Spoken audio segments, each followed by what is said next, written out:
ने कहा कि वो फौजदार 2 साबित होंगी। वो तो बड़ा अच्छा जा रही हैं, बड़े बड़े फैसले कर रही है सेहत के, तालीम के मैदान में, और बड़े बड़े पैकेजेस उसने अनाउंस किए हैं। वो तो पॉपुलरिटी उसकी बढ़ रही है। देखिए, मैंने तो, आपने सर थोड़ा सा गलत कहा। मैंने ये कहा था कि सूबा स्टार प्लस, उसमें बुज़दार 2 नंबर 1। नंबर 2 ये कि बहुत ज़बरदस्त फैसले हुए। मैं अभी देख रहा था कि नौकरियां चांद से मिलना शुरू हो गई हैं। सूरज आ गया तो फिर अगले दिन के लिए नौकरियां चली गई हैं। और मेरा ख्याल है कि वो जो तस्वीरें लगा रही हैं वालिद मोहतरम की, वो अब आपको 3 डब्बे और थैली और उसमें नज़र आएंगे। बहुत अच्छा तरीक़ेकार है। तो आपने कहा कि उनकी पॉपुलैरिटी बढ़ गई है, तो वो सर अब आपसे कैमरे से हट के मैं भी गुजारिश करूंगा कि ज़रा मुझे ही बताएं कि पैमाना क्या है। अगर उनका ग्राफ बढ़ गया तो फिर तो मैं आसमान फाड़ रहा हूँ। साहब ये बताइएगा कि जीएचक्यू में तमाम तर जो है वो, एक मिनट, जीएचक्यू में तमाम तर जो सियासी कायदीन है उनको बुलाया गया था, बशमूल मियाँ साहब भी, वो भी जीएचक्यू गए थे और गिलगित बल्तिस्तान के इशूज़ पर जो है वो उन्हें ब्रीफिंग दी गई है। आप क्या समझते हैं कि सियासी जितने भी कायदीन हैं उनको जीएचक्यू में जाकर फैसले करने चाहिए या पार्लियामान के अंदर फैसले करने चाहिए? मैं आपको नंबर देता हूँ DG ISPR का, आप उनसे रुजू करें, वो आपका फौजी सारे सवाल करेंगे। मैं तो मजाज नहीं रखता कि जवाब दे सकूँ। एक दफ़ा नहीं, आपने रिपोर्ट एक दफ़ा की, कोई तस्वीर एक दफ़ा बाहर आई, 100 दफ़ा हो चुकी है। बिल्कुल होगी। अच्छा, ये बताएं कि भाई मैं जरदारी साहब का बेटा बनाऊं तो एक दफ़ा तो नहीं मुलाकात करूंगा ना, 100 से लेके 1000 दफ़ा करूंगा। ये बताएं कि आसिफ अली जरदारी साहब, आपकी जो 100 मुलाकातें हुई और आपने कहा कि इससे तो बेटा नहीं हुआ, क्या आसिफ अली जरदारी साहब ने आपको पाकिस्तान पीपल्स पार्टी ज्वाइन करने की ऑफर की है? हाँ या नहीं? रोजे में हो, सच्ची बताना, हाँ या नहीं? देखिए, मेरी अभी उम्र ऐसी है कि अभी अगर मैं 2, 4 और 5, 10 शादियाँ भी करना चाहूँ तो उसके लिए हाँ होगी। हाँ। तो इसी तरह जब तक मेरी उम्र है, जब तक तेज़ी चल रही है अल्लाह की तरफ से, उनकी तरफ हो या कोई और पार्टी हो, मैं भी उनको वेलकम कर सकता हूँ और वो भी मुझे वेलकम कर सकते हैं। तो जैसे रिश्ते का एक एज होती है ना, वैसे सियासत की भी एक एज होती है। तो मेरी एज अभी काफ़ी है उसके अंदर। वेलकम करेंगे अभी तो मैंने घर में किया था, आपने दिल में किया है। और कोई सवाल? आपने जब आप पीटीआई में थे शुरू में, तो उस वक्त आपने ये कहा था कि बैरून मुल्क से लोग यहाँ नौकरियाँ करते हैं। हाँ, मैंने एक गलती की है सिर्फ सियासत के अंदर, वही मैंने माजरत भी कर ली थी। अब मैं कह रहा हूँ सब बैरून मुल्क सियासतदान भी चले जाएंगे। अच्छा, ये चांद का बार बार आप जिक्र करते हैं, चांद में तो रहने जैसी कोई चीज़ ही नहीं आपसी। देखिए, मेरी वालदा इस दुनिया में नहीं रही, वो हमेशा मुझे कहती थी मेरा बेटा चांद जैसा लगता है, तो मुझे याद आती है उनकी बात। वो कितनी है, तो उस वजह से मैंने मुनासिब नहीं समझा। हार जीत तो अल्लाह के हाथ में है, लेकिन सेनेट के अंदर अगर जो भी क्वालिफाई कर जाएगा इसको, वो एक आइनी तौर के ऊपर वो 6 साल की कुर्सी है।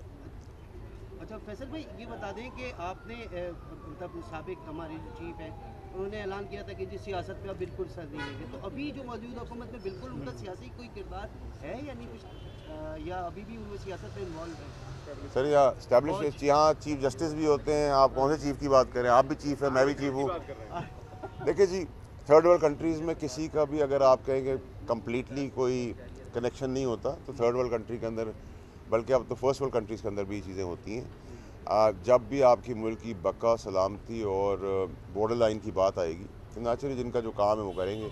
इस तरह तो बहुत सारी जगहों के ऊपर हम कोर्ट्स का भी काम देखते हैं कि वो सियासी काम है जिसके अंदर कोर्ट्स भी इंटरवीन करते हैं, जहाँ जिसकी जो ज़रूरत होती है वो इंटरवीन करता रहेगा।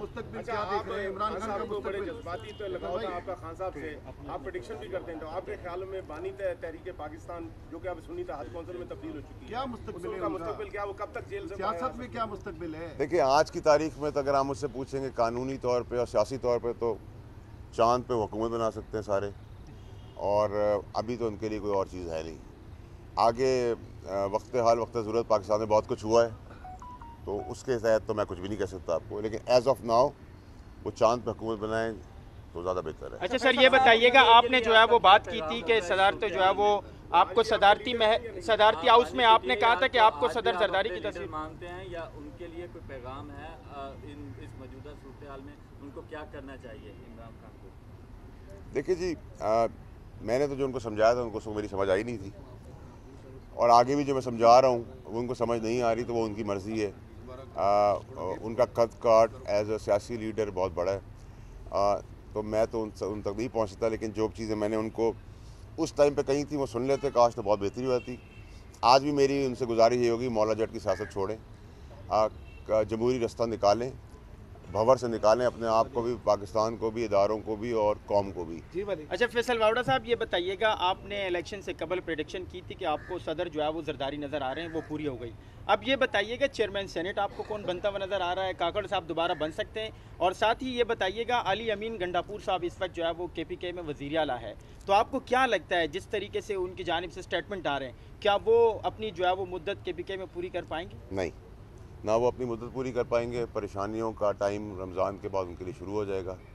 जो भी 9 मई के अंदर नॉमिनेटेड हैं, कोई भी आइनी तरमीम या नामुमकिनात में से तो कोई भी चीज़ पाकिस्तान में नहीं है। अच्छा, जो 11 बजे ओथ ले सकता है और वही 11 बजे जेल भी, 11 बज के 1 मिनट जेल भी जा सकता है। ये तो पाकिस्तान की तारीख रही है, तो उस तारीख के हिसाब से चला करें।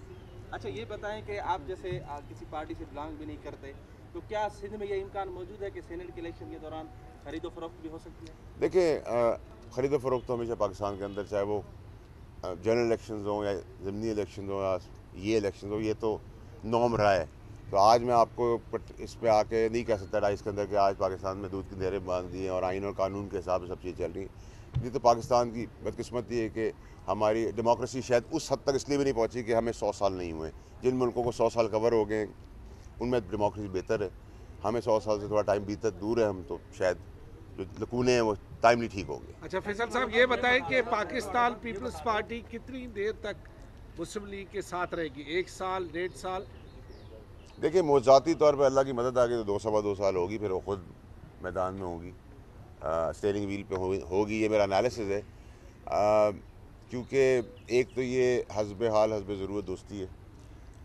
इसके अंदर पीछे आपने देखा है माजी के अंदर इलेक्शन के आखिरी दिन तक भी क्या होता रहा, और 20 साल में जो मियाँ साहब ने जरदारी साहब के साथ किया है, उसके बाद उनके लिए भी बड़ा मुश्किल काम है कि वो भूल जाएं सारी चीज़ें। तो ये बेहयाई और बेशर्मी की सियासत हमने हमेशा की है पाकिस्तान के अंदर, तो वही अब चल रही है, आगे भी देखते कब तक चलेगी। फैसल साहब ये बता दें, जिस पार्टी से आप बिलोंग करते थे, आप उससे थोड़ा दूर है, जो लोग उस पार्टी को छोड़कर गए वो भी वापसी के लिए रास्ते देख रहे हैं, आप भी उस पार्टी की तरफ आएंगे या किसी और पार्टी को? देखिए तालिब भाई, पार्टी बनाएंगे? मैंने तो ना, मुझे तो पार्टी से निकाला गया था सच बात करने के लिए, ठीक बात करने के लिए, खान साहब को इस भंवर से बचाने के लिए मुझे निकाला गया था। और मैं उस वक्त निकला था जब पाकिस्तान तहरीक इंसाफ आसमान पे थी और ख़ान साहब का कद काट चांद पर था। तो मैं तो बहुत पीक पे जब थे तब निकाला गया।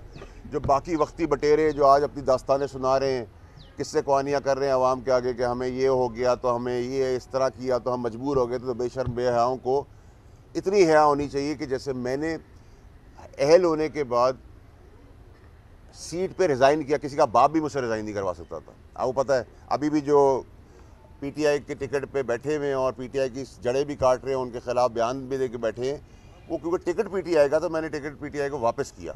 चेयरमैन साहब का टिकट था, मैंने वापस किया। और आपको याद होगा कि मेरे जो ओपोनेंट थे उनको हटाया गया, मुझे बहाल किया गया, फिर मैंने रिज़ाइन किया। तो मैं तो समझता हूँ कि असूल की सियासत जो आज मासूम रोते हुए बच्चे जो हैं वो ये ना बताएं कि 9 मई में उनके साथ क्या हुआ, तो वो हाथ उठा के आ गए और वो छुपे हुए थे और उनके साथ बहुत कुछ हुआ। उनको कहें हया ये है कि अगर तुमने खिलाफ बात की है और तुम मानते हो, उस कुर्सी से भी हटो जो तुम्हें पार्टी ने दी थी। तो ये हया और गैरत तो है नहीं PTI के अंदर जो सीटों पे बैठे हुए हैं।